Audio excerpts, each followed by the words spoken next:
Good afternoon. Thank you for sharing part of your Sunday with us today. I'd like to thank the gallery for support of this program, and especially the Department of Academic Programs, particularly Allie Peel and Sarah Battle. It is a great pleasure and honor to be here today on the stage with these three individuals. We have Jose Toirac, artist Jose Toirac, art historian Mayra Marrero, and artist Loring McAlpin. I'm Michelle Bird, and I'm the curatorial associate in the Department of French Paintings here at the gallery. And I'm delighted to have them here today to talk about their recent collaboration, the artist book Parables. I'd also like to acknowledge the absence of one of the key contributors to the book, poet, fiction writer, editor, and new narrative theorist Robert Gluck, who could not be with us today. As both a solo artist and as part of collectives, Toirac has appropriated images from the wealth of visual media produced by the Cuban government for the past 50-plus years. One of his early projects as a student at the Institute of Superior Arts in Havana in the late 1980s brought about a self-critical perspective to Cuban art production and confronted the boundaries imposed upon artists working in a communist society. He has continued this investigation throughout his career with the purpose of challenging and disrupting the status quo. First presented in 1994, Parables is the examination of the Cuban government's appropriation of Bible stories to tell the story of the triumph of the revolution through one of its biggest protagonists, Fidel Castro. In this latest edition of Parables, Toirac and Mayra invited Robert Gluck to write the scripture to accompany the body of work, constructing yet another new reading of an old story. In much the same way, Loring's work with Grand Fury, the anonymous art collective that produced all of the artistic media for ACT UP, adopted similar methods of repurposing, reframing, and recirculating images to underscore or challenge their political agenda. As artists participating in collectives, they harness the creative power of the arts to effect change. Not only has Loring worked as an artist in collaboration with Mayra and Toirac, he was instrumental in putting together the book Parables that you see over here on the stand. For nearly 50 years, the history of the island and its leaders had been intertwined. Images produced by the Cuban government were carefully orchestrated to create a narrative that reinforced the success of the revolution while simultaneously exalting its leader and his transformation from mere mortal to the supreme. Their appropriation of stories from the Bible to create this account of the revolution goes through yet another transformation as Toirac deconstructs the narrative implicit in the images and offers an alternative reading. I'd like to take a look now at some of the state-produced media that becomes an archive and a reference for Toirac and Mayra and the work that Loring has done with them. I wanted to start by showing you the different types of media. So this is books, glossy magazines, newspapers. Basically, Fidel is everywhere. Everything he does is captured in one way, in an image. So I just wanted to turn to the artist, Havana-based Toirac and Mayra, and have you tell us a little bit about how your relationship with these images and how they've changed over the years. Thank you for inviting me. And I apologize for my English. I hope you understand. So, we refer to basically print image because it's a piece that started some years ago. So internet, computer don't was so popular at that time, but we made the piece of art today. I'm pretty sure that we will incorporate part of this new technological language. But anyway, newspaper, art, reference, also postcard, the cover of a magazine,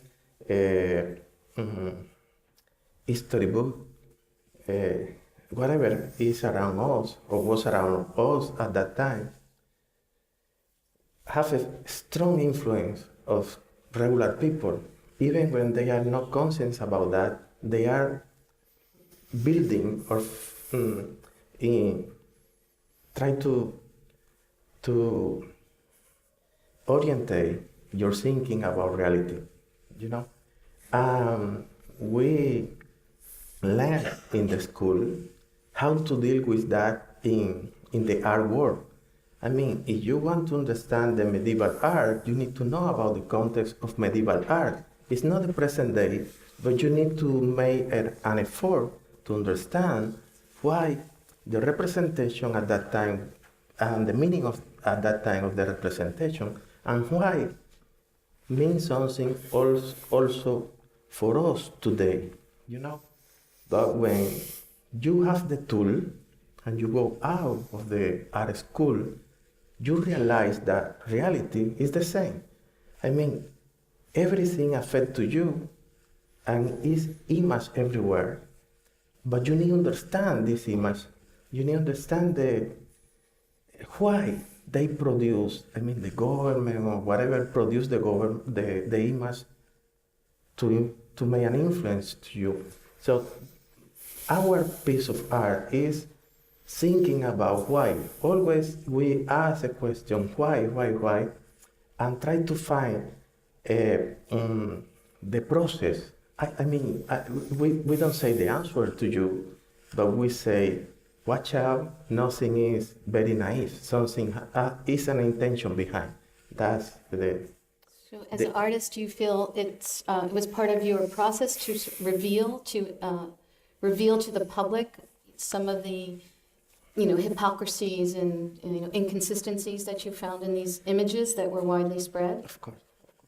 And as an art historian, Mayra, do you have the same relationship with the images? Were you looking at them through their, where they were situated, in the time they were situated, or was there any... I'm trying all the time to see what is behind, because it's education that we had. So the education not only for art, it's the education for every sense. So the reality, as art we receive, it's like Toira said, it is very naive if you think that is reality. It's a representation of the reality. And so let's take a look at one of these early projects that you did while it's still a student at ISA, the Institute of Superior Arts. It could use some decoding from you so that the folks know what we're talking about here. Do you want to explain it? Yeah, at that time, it was very hard for artists, young artists, and even like me, that I was a student at that time, to obtain a public space to show my art. It was really hard. Today is different, but at that time... Well, everything was controlled by the state. You didn't own this space, your home or your space. It was all public space. Yes. So approval to use that space was problematic. Today is the same. The government has the control. They don't lose the control. But young artists have more access to... But at that time, young artist was, we need to create a strategy in order to be allowed to show in the public space. So one of the strategy was working together, several artists, and make a group project or group exhibition. And part of this strategy was working with other artists. So what you see in the screen is a collective, artist collective. I was part of the collective with another 3 artists. And they invite us to make a show. But I was young, and I was critical, and I want to be conscious about the relation between artists and institution, between knowledge and power. So this exhibition was about the history behind a well-known picture like Che Guevara, picture taken by Korda, and why this picture became the picture of Che Guevara, the more famous one. And we discovered that was because an Italian editor, Feltrinelli, made business with this picture. So behind a picture of emancipation was a business reason to make money, And Cuban government, of course, don't want to know about that. And the another made reference to a very, very well-known and official artist in Cuba, Orlando Llanes, who made basically portrait of Che, Fidel, and whatever, and he has a history behind him. So we discovered that before 1959, he made the same with Batista. I mean, we're talking about, Which is this picture right here. yeah, we're talking about the relation between artists and the power, but also we're talking about how the new political elite that made the revolution support the same artists than Batista because they have the same taste, the same taste. Yeah. So it was a very critical project, and of course, they was censored before open to the public. And then you also told me that another form of censorship was that the Cuban government actually bought this piece of art, and it is in the basement of the National Museum, never to be shown. So although this looks like it was actually an installation, from this shot, it never was. So another interesting point.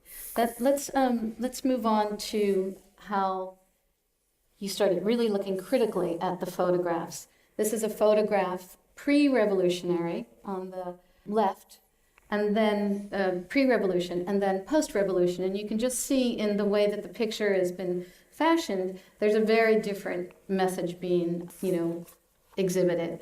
Photographers like Corda and Raul Corrales all worked pre-revolution as fashion photographers, as photographers, photojournalists for high-end lifestyle magazines, and then suddenly they're working for the revolution. And they're using some of the same ideas of image making, you can particularly see it in this instance. And then we move on to a project at Tuareg where he sort of recreates these photographs, and he does a whole series of them based on the original photograph. Do you want to tell us anything about this And project? for me, it was a real, you believe in something, but when you discover that it was not true, you don't know what to do with that. But you start to be, skeptical about, skeptical?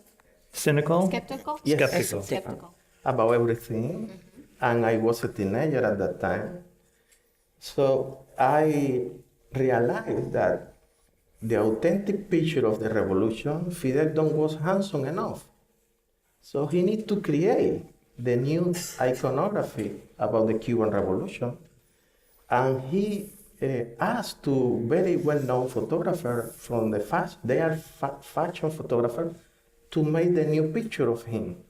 When I realized that, because the day of the photo, the new one was 1 or 2 years after the triumph of the revolution, I said, if he made once, I can make again and again and again. So it was made fun about something very serious, but it's the way to show to the people around me that if you can make the construction of the reality, you have the power. And artists also have a power, the power to watch out what the power made with the media, That is the meaning behind this series. And when this series wasn't very popular with the Cuban government, you made another series where you substituted Mayra as the main figure as the main figure in the photographs, right? Yeah, because they are very well-known photography about the Cuban Revolution. So if you make a parody of that, people in Cuba understand very easily because they have the original, I don't know, I Reference. say the original, but the reference The reference. very present inside. And you make something like that, you don't need to show next to my photo the reference, Right. because people already know. So then you take it another step further in this series. Do you want to talk about this, New Times? Yeah, I like to, part of this process to be skeptical is to realize that the opposites are touching for behind, So Fidel is the representation of something And Coca-Cola is the representation of the opposite. But I found an original picture of Fidel drinking a Coca-Cola. So I said, oh my God, it's really, it's crazy. So I start to make this kind of work using photo that original was using for propaganda, political propaganda, together with the very well-known enterprise like Coca-Cola, Marlboro, or whatever. And the idea is this, I mean, power is power. You know, wherever they come from, they use the same tool with us. They try to sell something to someone else. An ideology or a cigarette, but you know, we are in the other side. That is the meaning of the. In fact, the smaller photograph on the right here is in his studio, where it's still the only place you can see these works, right? Mm-hmm. They're not allowed to leave the country. The whole series, there's another couple of them here, been banned to leave the country, and so if you want to see them, you have to go to Toy Rex Studio. And he has some of these original photographs, that photo was taken in his studio. Another great pair of Fidel and the Pope, opium, and then a classic shot that we'll see over and over again in the many editions of Parables that Toy Rex has done. This brings us to the point of censorship, which is also a very strong sort of motivator and deterrent in what you produce. And I know, Lauren, you've had your experience with this as well as a New York-based artist and the work that you've done. Well, I was just going to point out this was the series that Toy Rack tried to show in Cuba, was not allowed to. So he repainted the exact same images with Mayra in the pose, except just her face, and that was enough to allow him to show the work. But the normal viewer, they knew where all the poses were from, so they didn't even need Fidel to be there. They understood what was going on. So it's another case of figuring out where you can get by and insert a meaning that's a reading that's slightly critical, but just make it fly between in the radar to get underneath it and then to get out, which I think is what all of his work has done rather brilliantly, because the layers of censorship are so active. It's about finding a middle ground, which is different than Grand Fury. I mean, when we were working, we were able to be quite direct and aggressive and in your face. But for Toy Rack, that's never really a possibility. So he's constantly trying to find the right level where he can get a message through. And you play a big part in this, Mayra, in the presentation of the project. So every project has to be approved by the Cuban government so that it can find a venue, or go forward and find a venue. And sometimes you would be the spokesperson for the project and go in and have, as you say, plan A, plan B, plan C, ready to see, okay, what mood are they in today? Who's there? How far can I push it this way? Which project are they going to accept? And so the articulation of what you're doing becomes very important before you actually do it too. So that idea and the idea of what it is you want to do and then how you're going to do it is something that is part of your entire artistic output, right? Yeah, definitely. We tried to relate all the time with our history. That is a fact, So you can try to connect one thing with another one and try to make a credible that this is something casual. It came from our history. So we are part of the universe.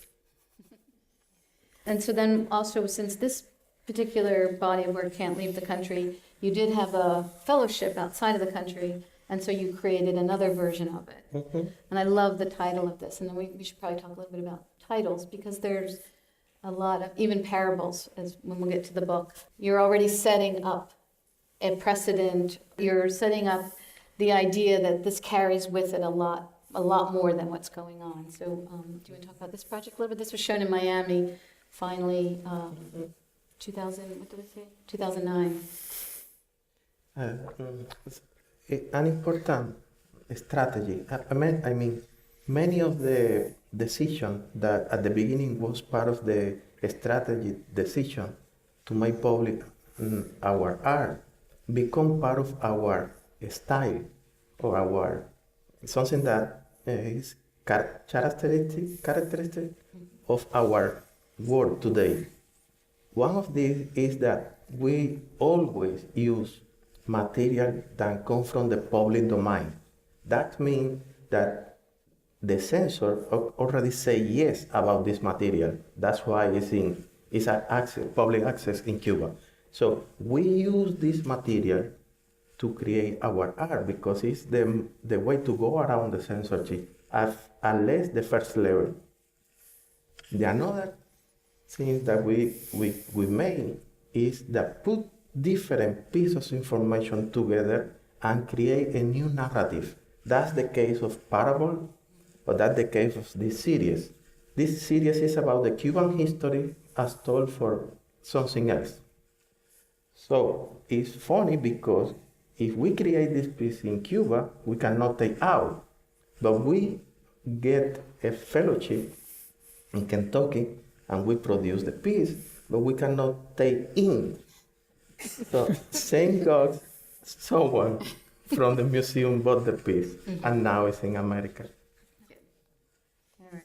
And this, I think, is a good example of you taking the original photograph, and we'll see how he's worked through different projects to, create a new narrative about it, using the image. Again, the already approved official image. We'll see this image in the book Parables and in the other iterations of Parables, and also it was in New Times. So it's just a fun way of seeing it in play. This, let me tell something about this picture, because something that I am glad to do is to teach people to read the image. This particular image is about the leader. You know, what he is doing. He is taking a picture of the reality, but you don't see this reality. Someone is taking a picture of him, and someone else take a picture of the picture, So it's so different layer between you and reality. You never know the reality. You don't know the beginning and the end of the history. You only know the filter, and the filter is Fidel. That's why this is Canon. It's not only because the photograph camera, Canon, is also because it's the canon of everything. And then I wanted to just quickly talk about collaboration, because this book that we will finally get to soon is all about collaboration. These are some projects that Mayra and Toirak collaborated on, dealing with in an artistic contemporary framework, but dealing with issues of gender and discrimination, like in the Vanitas, this one right here. This is about racism and religious tolerance or non-tolerance in Cuba. This is about U.S.-Cuba relations. And then this is the first version of Parables, and we'll see that again. But Mayra became very important in the collaboration because you were the person that did sort of the legwork, the art history, the curator, the digging up of all the archive and the images. And I remember you saying it was mostly because you just wanted to get it right. You wanted to have all of your facts straight, so that then that would be a safe jumping point. Yeah. Collaboration is something that came from the last. We was talking last night that we are living a new generation, a new era of things. And someone told me that yesterday by chance that at one point market match or could the relation between that era and this era now. So collaboration is a very good thing because many minds things better than one. And you can find different ways to go around and finally push the border and cross.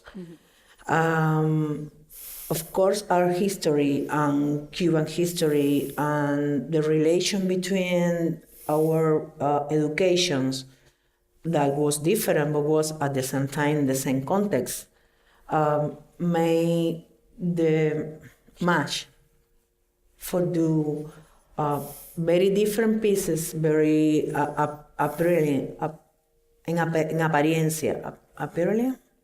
Appearance. But at the end, have the same point. It's all about how we can live in an island with our tradition, with our trouble thinkings and things, but at the same time we are part of the world. We need to feel that we are citizens of the world, that any kind of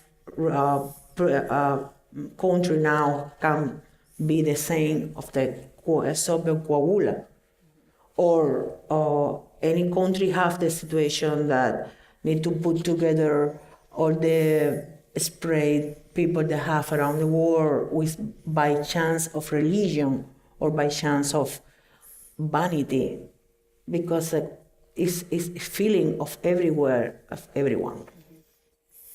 So the collaborative aspect helps you to reach out, and you do wanted to quickly show that Loring's relationship with collaboration and the work that he did with Grand Fury, and how you guys you did the same thing about taking images and symbols from a very well-known canon and working Yes. for your own.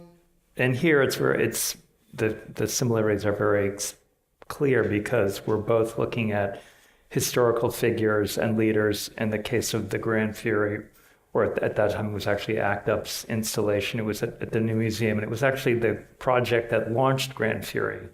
But we were referring to the Nuremberg trials, so we had a big photo mural of the Nuremberg trials.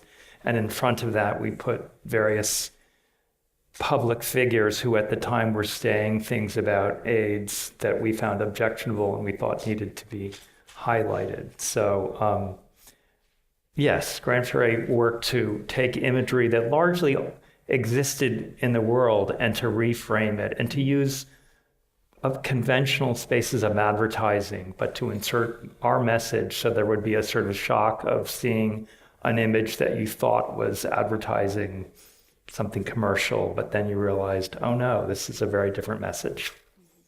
So then you can see how it led to the collaboration between these three artists. This is a project they did at the Mattress Factory, and then it was also shown at the Havana Biennale, at the 10th Biennale in 2009.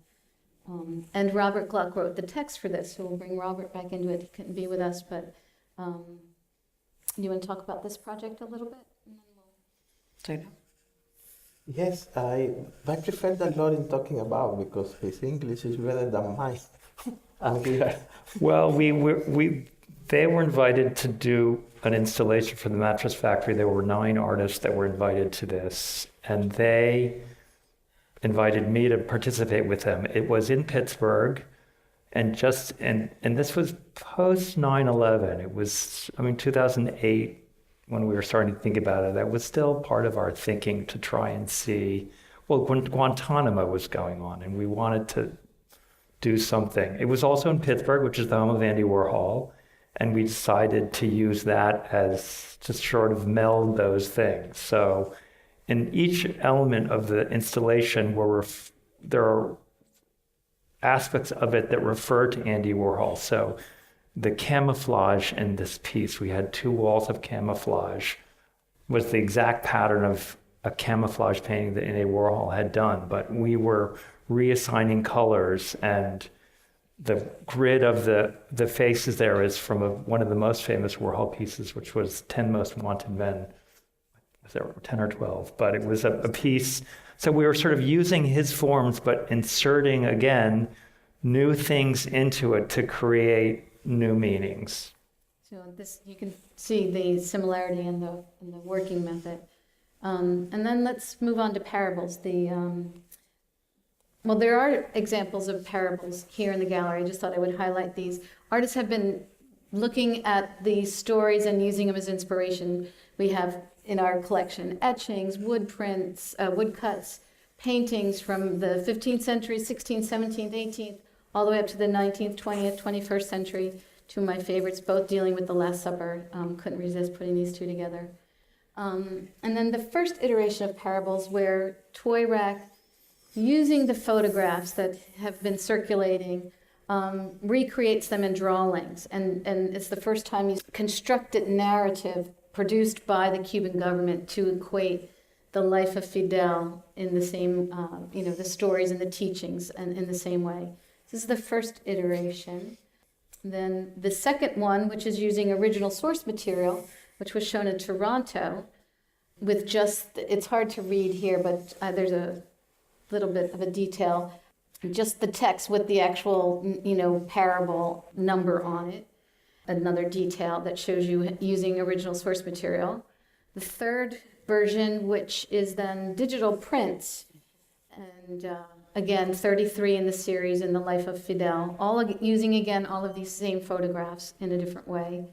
And that takes us right up to the book that the fourth version that we have. So I thought it would be fun to just now talk about parables. So do you want to talk about the project from the first version all the way through to the one we're at today? Yeah, I want to start here. Why? Because parable is, one idea is something that don't belong to someone. It's something that is in the earth. And you use this idea, and other people use after you. It's something that, so, I'm not during the time, across time. Mm-hmm. The same idea, you can fix and you can make different and you can make something. And this is a good example. Why? Because the first version that we made in Pittsburgh is we took the information for the FBI website, all the most wanted people, but terrorists, the most wanted terrorists, But when we made the version few years later in Havana, some of them already passed away. And another one was new in the website. So all that terrorists that was passed away, we erased with a gray color. That is part of the history of the original piece of Andy Warhol, So this is a good example that what happened later with Parable. The first version that I produced was a book, it's very humble, Low quality. low quality book, because was the context at that moment and was the access that I have at that moment. Also, let me tell you something. The day that I will to the print shop to pick up the book, the security arrived first, and they found in the garbage some page that they throw away, some proof, and they asked, "What is this?" So they took all the edition. The person who is supposed to give me the book, he said, the security will return in 1 hour. If you want to wait for them, I said, okay. And I disappeared. But it was funny because 2 hours later, I took a flight to Spain. And the reason why I made Parable was because I want to make an exhibition in Spain that talking about, I suppose that Spain is a very Catholic place, so I want to talking with this audience about the experience of the Cuban Revolution.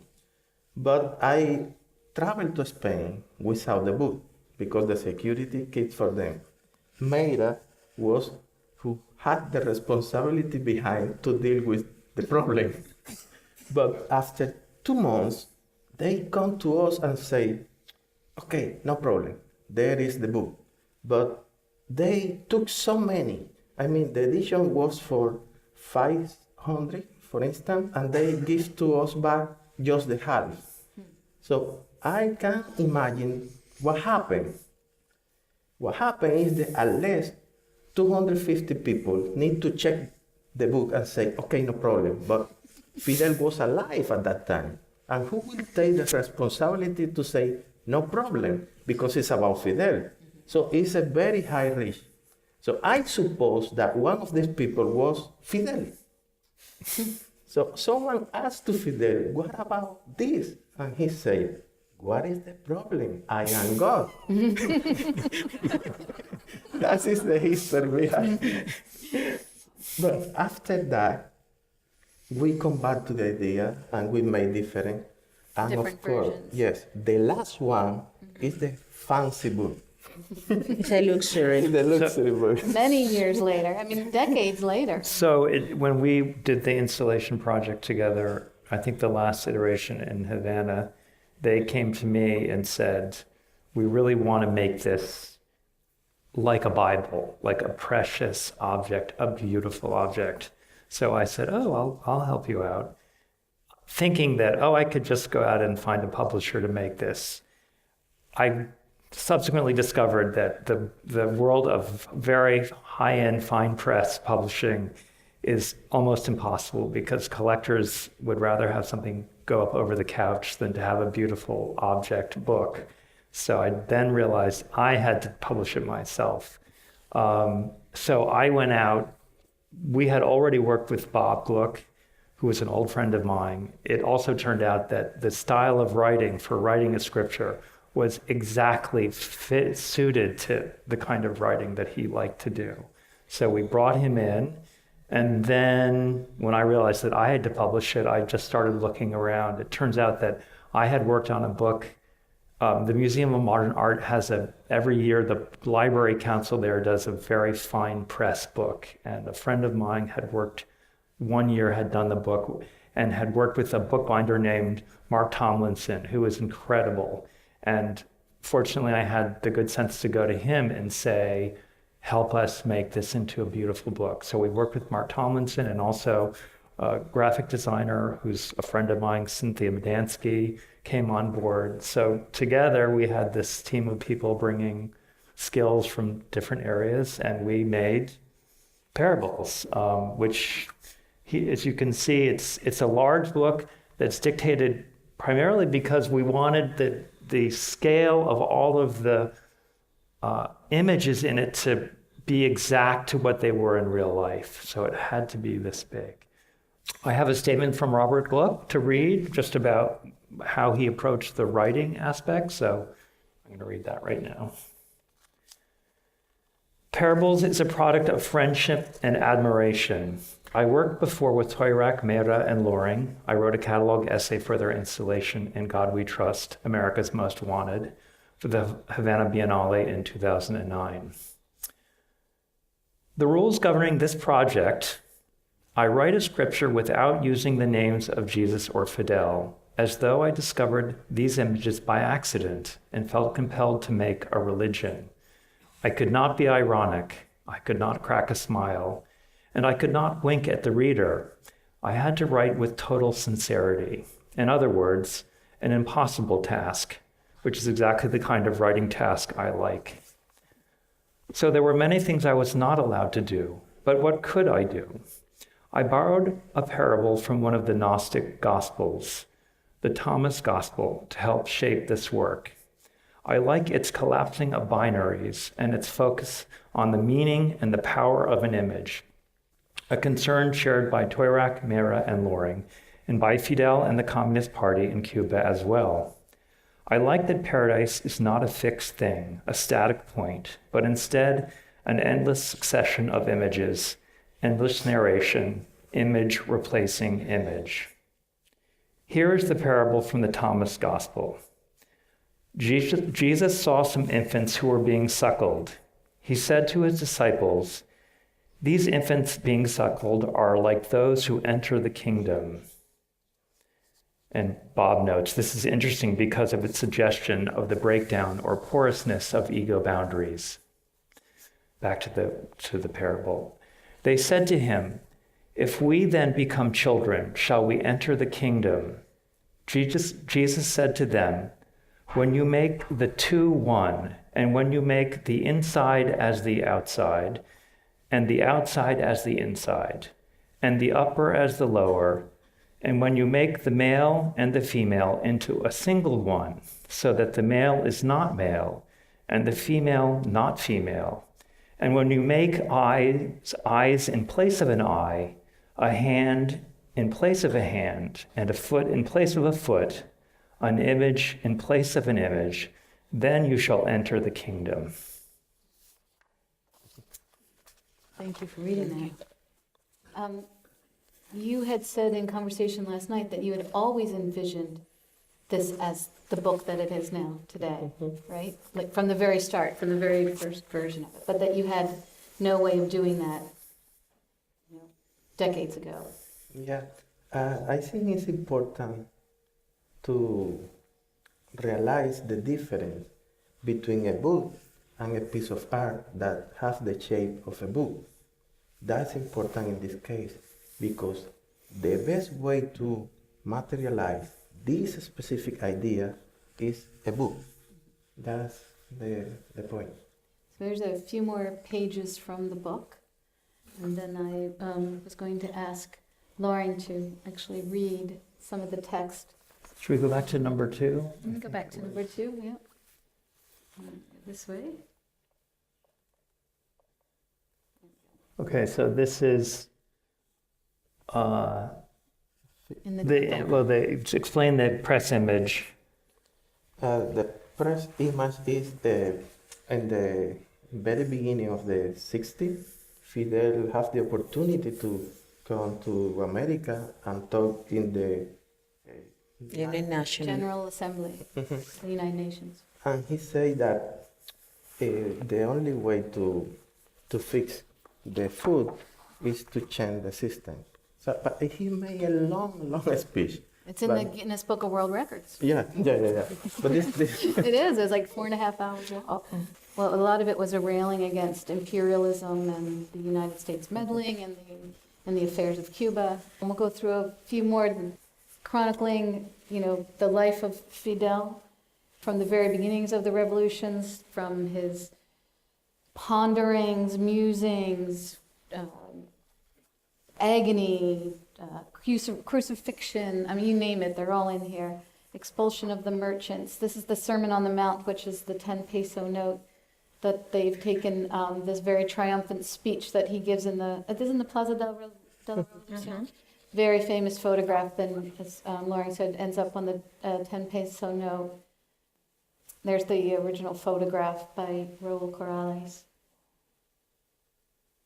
Miracles. There's a series of miracles in the parables. Everything from the cow that produced, which is also in the Guinness Book of World Records, produced the most liters of milk in a day, to the miracle of eggs and bananas, and I mean, there's all types of miracles.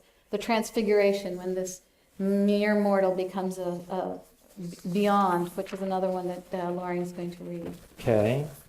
The Transfiguration, Parable 19.